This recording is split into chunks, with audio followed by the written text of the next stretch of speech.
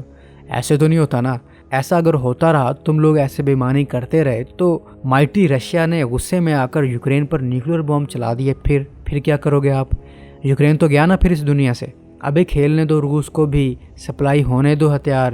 روس کے پاس ہتھیار ختم ہو گئے تو آخری آپشن پھر نیوکلیر ویپن ہی ہوں گے کمینوں۔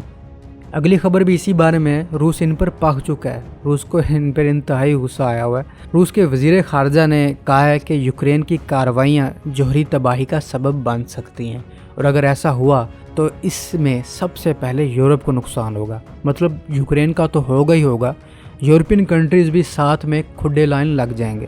انہوں نے کہا ہے کہ یوکرین کی فوج اگست کے آغاز میں روسی علاقے کرسک میں داخل ہوئی ہیں، اور اس وقت سے روس سول عناصر پر حملوں میں اضافہ ہو گیا۔ اس وقت روسی فوج یوکرینی یونٹوں کو کرسک سے نکال رہی ہیں۔ کرسک جوہری پاور پلانٹ کے اطراف کی صورتحال نہایت کشیدہ ہے۔ انہوں نے یوکرینی فوج کے کرسک کے پاور پلانٹ پر حملوں کی یاد دہانی کروائی، اور کہا کہ یوکرینی فوج کے 11 اگست کے حملوں کے نتیجے میں یہاں آگ لگ گئی۔ آگ کی وجہ سے پاور پلانٹ کے 2 کولنگ ٹاوروں میں سے ایک کو نقصان پہنچا ہے۔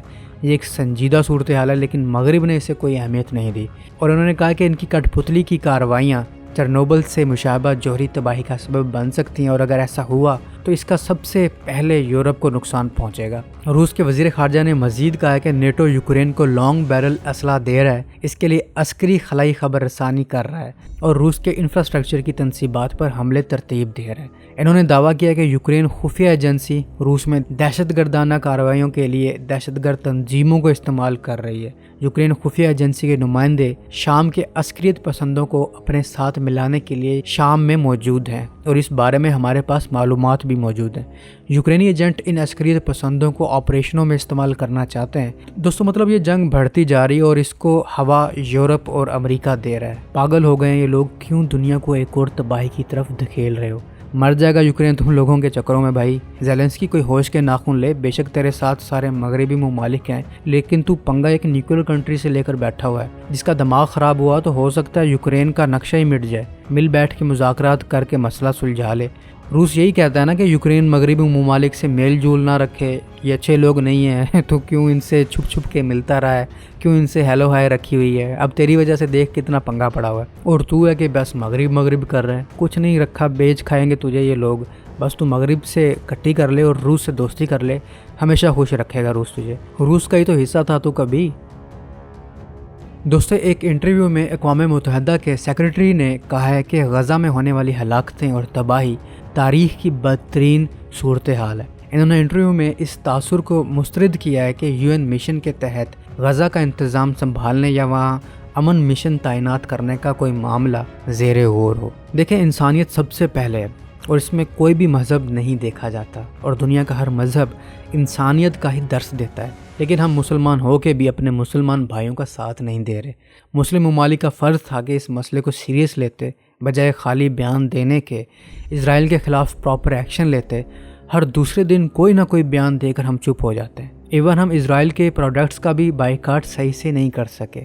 ہم سے اچھے تو کئی دوسرے غیر مسلم ممالک ہیں جنہوں نے اسرائیل کے خلاف اقدام اٹھائے اور اسرائیل کے کاز کو اچھا بھلا نقصان پہنچایا ہے۔